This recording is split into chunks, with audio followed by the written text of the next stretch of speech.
Hi friends, बहुत बहुत स्वागत है आपका इस चैनल पे। ये चैनल जो कि पुरुष आयोग के गठन के लिए समर्पित है, इस पर आपका बहुत बहुत स्वागत करता हूँ। देखिए, अब मामला बताया जा रहा था कि सुप्रीम कोर्ट के हवाले हो गया है। सुप्रीम कोर्ट इस पे सुनवाई के लिए राज़ी हो गया है और अब यूनिफॉर्म सिविल कोड की आड़ लेकर ये भी कहा जा रहा है कि पुलिस आयोग पे इतना खर्चा होगा जो कि अगस्त तक बेकार हो जाएगा, क्योंकि यूनिफॉर्म सिविल कोड आएगा।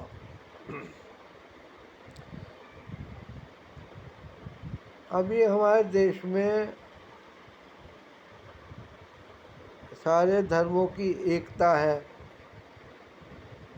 और उस एकता को भंग कर कर अपने वोट बैंक को पैदा करके नेता लोग जो है वो गलत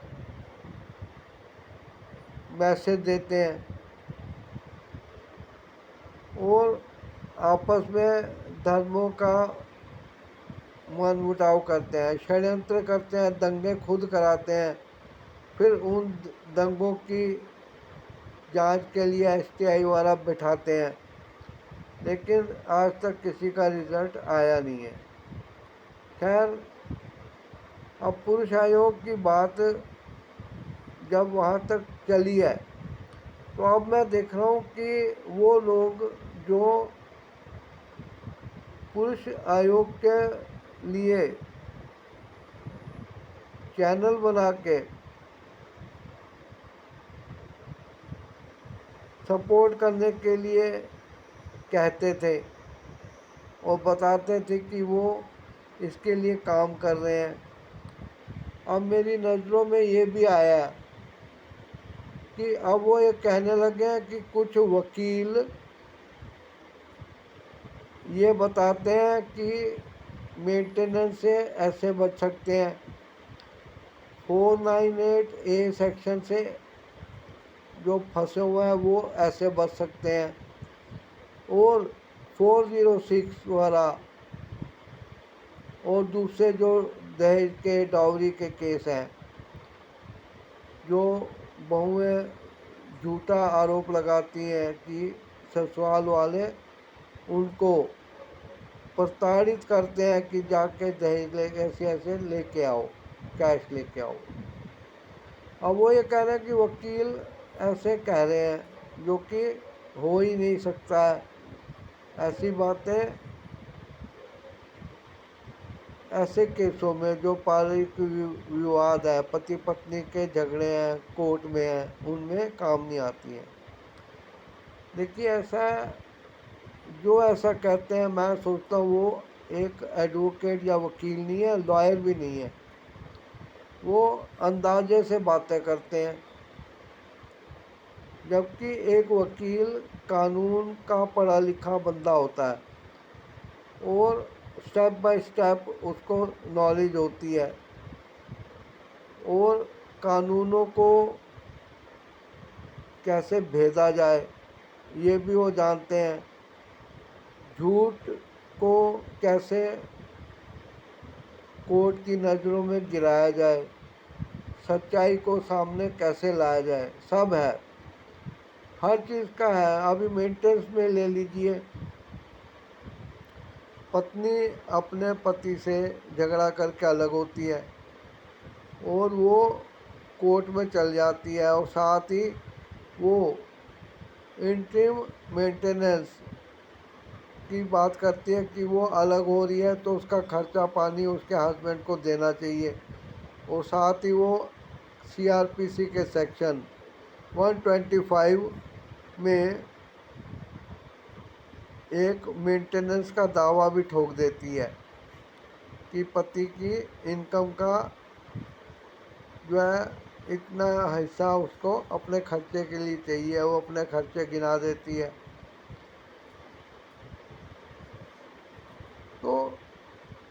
अब कानून ये कहता है कि एक आदमी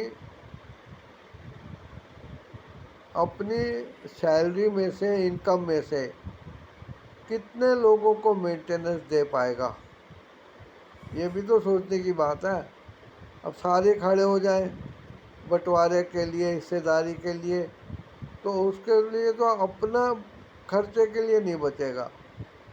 अब एक लड़का जो कि अपनी बीवी के कहने पर जेल चले जाता है या उसकी नौकरी छूट जाती है, तो उससे मेंटेनेंस मांगना क्या उचित है।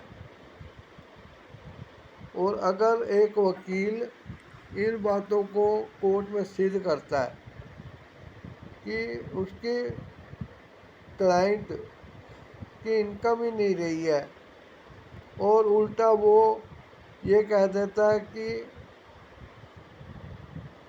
लड़की या पत्नी जो कि अलग हो रही है, वह अपना एक छोटा सा बिजनेस चलाती है या उसकी मंथली इनकम इतनी है, और वो उसके बैंक अकाउंट की कुछ निशानियां भी उनको दे देता है कोर्ट को, तो उल्टा उस लड़की को अपने हस्बैंड को मेंटेनेंस देना पड़ सकता है। इस लड़के के ऊपर शादी से पहले ही जो माता पिता के एहसान है, जिन्होंने उसको पैदा किया, पाला पोसा और किसी योग्य बनाया, ऐसा योग्य बनाया कि लड़की के माँ बाप ने उसको अपने दामाद के रूप में स्वीकार करना था, किया है उन्होंने, तो क्या उन माता पिता को वो लड़का भरण पोषण नहीं देगा। उनकी जिम्मेदारियां नहीं है। अब घर में उसकी कोई बहन जिसकी अभी शादी नहीं हुई है, उसके पढ़ाई के दूसरे खर्चे वो उठा रहा है, क्योंकि उसके पेरेंट की कोई इनकम नहीं है। इनकम है भी तो भाई का या बेटे का एक फर्ज भी है, और साथ में उसके अपने बच्चों का भी खर्चा है, जो कि अब डिस्प्यूट में पता नहीं पत्नी को मिलते हैं या पति को। ऐसे कई चीज़ें हैं जो कि उस पति को पत्नी के द्वारा ज़बरदस्ती दावा ठोक के क्लेम किए जाने वाले मेंटेनेंस से पति को बचा पाती है। तो ऐसे हैं, रास्ते बचाव के बहुत हैं। अब किसी को रॉन्गफुल कन्फाइनमेंट किया गया, और ये आरोप झूठा है, तो एक वकील अपनी दलीलों से उसको झूठा सिद्ध करेगा। अभी मामले को खटाई में डालने के लिए कृपा करके ऐसे अफवाहों से आप बचिए,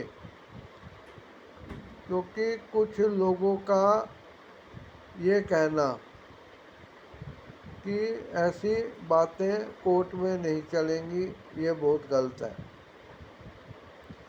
क्योंकि जो पैरवी करते हैं, जो कोर्ट में बैठे हैं, जिन्होंने डिग्रियां हासिल की हैं, वो बड़ी बड़े फैसले जो होते हैं कोर्ट के, हाई कोर्ट के, सुप्रीम कोर्ट के, जिनको कि AIR नाम की मोटी सी हज़ारों रुपए की किताब में हर साल छापा जाता है, आए दिन फैसले नए आते हैं, उनमें कहा गया है उनके केस से रिलेटेड कहाँ कहाँ कौन कौन से केसों को प्रेसिडेंट्स के रूप में पेश किया जा सकता है, ये एक वकील जानता है। वो अगर उत्तर प्रदेश के हाई कोर्ट में केस लड़ रहा है, तो वो तमिलनाडु के, केरला के, आंध्र प्रदेश के या किसी और स्टेट के हाई कोर्ट के फैसले को भी प्रेसिडेंट के रूप में कोर्ट के सामने पेश करता है। ठीक है, उसकी फ़ोटो कॉपी दी जाती है। उस केस के जो हालात है इस केस से मैच करा के बताया जाता है कि ऐसे ही केस में ये फैसला आया था, तो क्या कोर्ट उसको नहीं मानेगा। मैं इस वीडियो में इतना ही कहना चाहता हूँ कि जो इस किस्म की अफवाहें उड़ाते हैं उनको सपोर्ट करना बंद कर दीजिए और ऐसे वीडियोस वगैरह देखिए, ऐसी नॉलेज लीजिए जो कि पीड़ित पतियों को या उनसे सहानुभूति रखने वालों को सही जानकारी दे सके। Thanks for watching. आप इस चैनल को सब्सक्राइब ज़रूर कर दीजिएगा, bell icon all notification click करिए, वीडियो को लाइक करिएगा, शेयर और कमेंट भी करिएगा। Thanks for watching the video. मिलते हैं किसी अगले वीडियो में। थैंक्स।